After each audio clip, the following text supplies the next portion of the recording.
Welcome back to another Education Expedition, where we highlight the resilience and innovation in Oregon schools. This month, we journey to Willamina, a small rural district redefining belonging by weaving tribal history into the fabric of its schools. Through partnerships with the local tribe, students engage in drum making, first food gardens, and Chinook language lessons, fostering pride for Native students and understanding across cultures. Hear from educators, students, and community members as they share how embedding culture and community is transforming education and creating a brighter future for all. But TAPP is not really, it sounds counterintuitive, but it's not really about attendance. It's about breaking down the barriers that lead to poor attendance. So it's those deep roots. And sometimes those deep roots or those root causes of chronic absenteeism can be that there isn't that culture represented in schools. We did a lot of listening with our tribal families and hearing their generational trauma, especially toward the school. And we've really tried hard to break down those barriers and make them feel welcome up here, but not so much in the sense that we're happy you're here, but more in the sense of this is an extension of you. So this represents your culture as well, rather than we're happy to see you, but it's really not cultural up here. We want it to represent all the families that walk in the building so that it feels a little bit more home. Other things that we've done, we've really tried to decolonize. The flip side of that is indigenizing. Like how can we add in more focal culture? Rebecca's done a lot of that. Last year we had a culture class, so it was called Camus. And we had a specials teacher that taught specifically local tribal culture. And so she was really big on incorporating the language. So she focused a lot on the cross-curricular. So the stuff that we use for SEL, she had translated into Chinook. So the kids were able to use their SEL skills, but do it in the Chinook language. Just kind of adding that lens to whatever we're doing. So if we're focusing on outdoor gardening, okay, let's what's the Native American aspect that we can throw in? Okay, now it's a first foods garden. Anything that we do SEL, okay, what's the Native American part of it? Let's translate it. Being able to see my culture and my language up in the schools, it makes me feel a lot more comfortable here. I think there's a lot more awareness with our kids that are non-Native. They're more understanding and just kind of those questions that they have, and like the long hair, so that they know the why behind it. And so it's not, it just becomes part of their normal. I think there's a heightened sense of pride. Like we had, last month we had Superman come in, which is an Indigenous Native hip hop artist.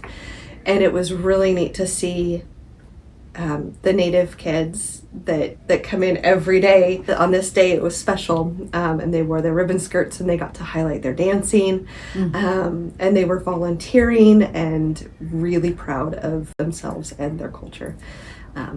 So it just kind of brings out the pride.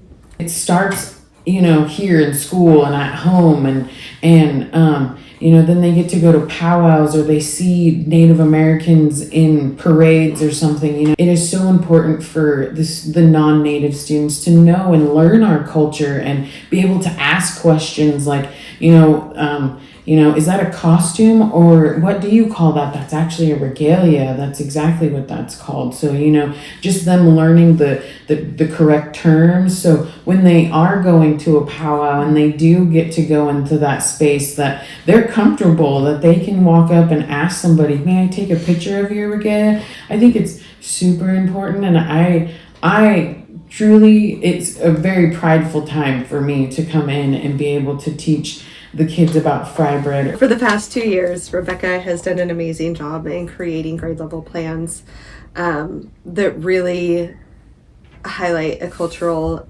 aspect. She's reached out to our tribal families and asked them to come up and help lead the kids and do whatever activity they want to. So last year we had bead making with pine nuts. We had acorns and oak trees for our littles. So everything was all tailored to the grade level. It was all age appropriate for our kids. We had dream catchers. It really shows our kids, especially our Native kids, that sense of leadership and that sense of pride, that their family can come in, like the Linos, just hearing those girls talk about the pride and how their family's fry bread is the best. But then they get to share that with their school community. I think it really opens their eyes to differences in a good way. And we've got enough differences that can be viewed as negative or an opportunity to point out our differences. But if we know more about a student's culture or what makes them different, we can appreciate it. Like with Indigenous Peoples Day and celebrating different cultures and learning about different cultures is then they know the why. They know more about it. So it's not a mystery. It's education, and they have an appreciation for it. And really, even though we've focused a lot on blending our culture up here, the reality of the West Valley is that it's a blended community, and we have the tribe, and then we have Willamina, and there are no boundaries, and we're all kind of blended here together. So if we can educate our kids young, then they have an appreciation for each other. Worked really closely with members from our tribe to get the Chinook Wawa language translated for all of our rooms, and then had the whole district redone with signs that say the English translation of what the room is, the Chinook Wawa language, and then Braille. And I love that our administration is really open and embracing to integrating that, especially at the elementary level, which is mainly where I'm based, where we are able to bring in the Chinook language into our labels in the school, and I'm able to share more of that language, which I am still learning too. And Chinook Wawa is a language that's a trade language, so it was established between tribes way back when. Because the linguistic differences between tribes was so vastly different that they needed to have something to be able to trade with, and Chinook was that language. And there's also a lot of French influence because of the fur trappers that were coming through, so that when the reservation era came along and tribes were being pushed off of their homelands and then consolidated into these very small spaces, the Confederated Tribes of Grand Ronde is made up of more than 30 bands and tribes, and they had to have a way to communicate. And so that Chinook language was utilized on the reservation, and that is the language that is continuing to be utilized and revitalized within the tribe. And I think they're also working on looking at other languages that were part of the many tribes, like Kalapuyan, and trying to revitalize those as well. But I'm hearing them use that language more, and that was built off of also with when our Title VI director was teaching Camus class, and she was utilizing that language more in there too. And so the more we use it, the more comfortable everyone will feel. And so that's also why I do videos. One, it makes it easier for teachers. Whatever I do, I try to make it as easy as possible. And two, they're also hearing the language or hearing what I have to say and can support students with that as well. Tribal members, Indigenous students, make up about 29%, I think, of the Willamina School District.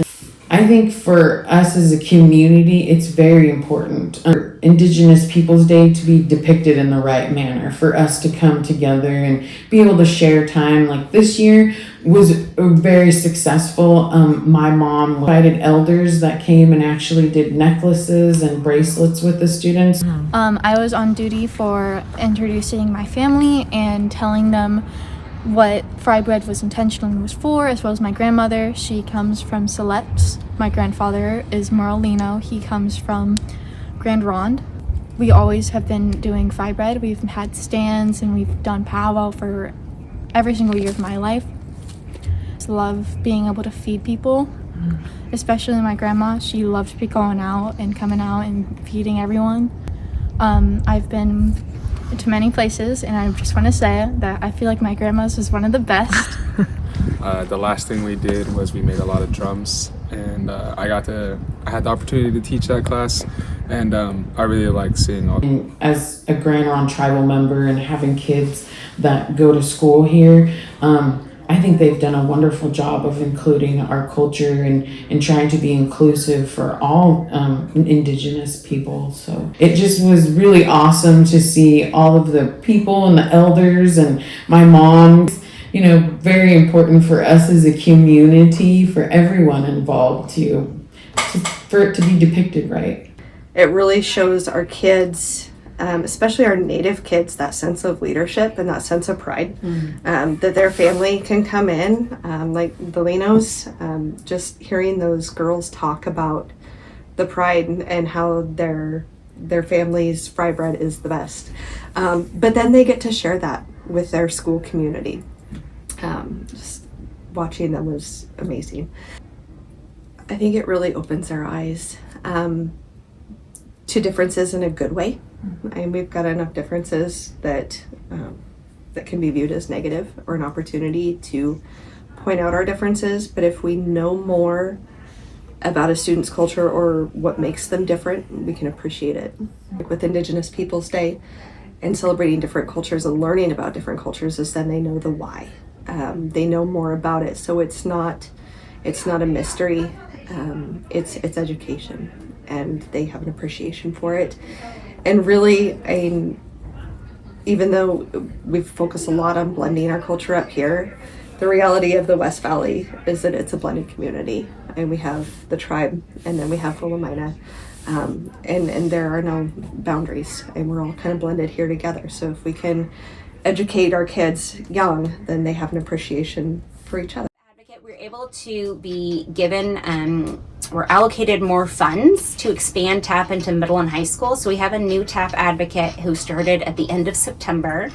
And so really working on, in the elementary school, we have a lot of the language integration, culture integration, art and whatnot, but there's less so at the middle and high school. You know, we look at our curriculum. So how do we district-wide continue to look at our curriculum? Talking with teachers, providing trainings. Last year, we had the Native Wellness Institute come in and do the Being an Ally in Indian Country training for our teachers in January. And they felt that was one of the most meaningful trainings they'd been to. So I'm hoping to do that again at the beginning of the school year for all of our staff. So definitely for me, it's about how do we support our educators? How do we provide the trainings, resources so that they feel comfortable? Because of course we can't do Indigenous Peoples Day every day. So how do we keep that going within the classroom and authentically? I think we do that by continuing to support our educators.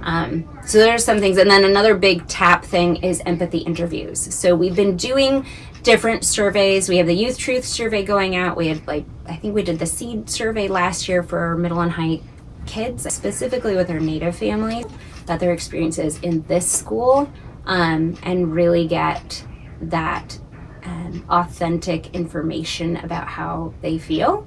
But then that will let us give us the ability to grow more. So we're gonna do pod naming. So our building is set up in pods. We've got our 1-2 pod, our 3-4 pod, our 5 pod, and our kindergarten pod.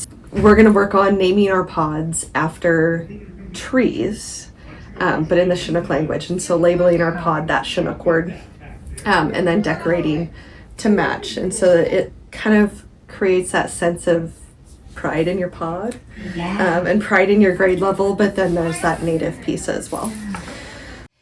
If people are like, oh, I don't know what to do, talk to the tribe, but kind of do your own research first before just going. Like, look into things, see what's already out there. The Grand Ronde Tribe has a ton of YouTube channels, and so the education department has a channel, and the culture department has a channel, and the government has a channel, and there's wonderful videos on there.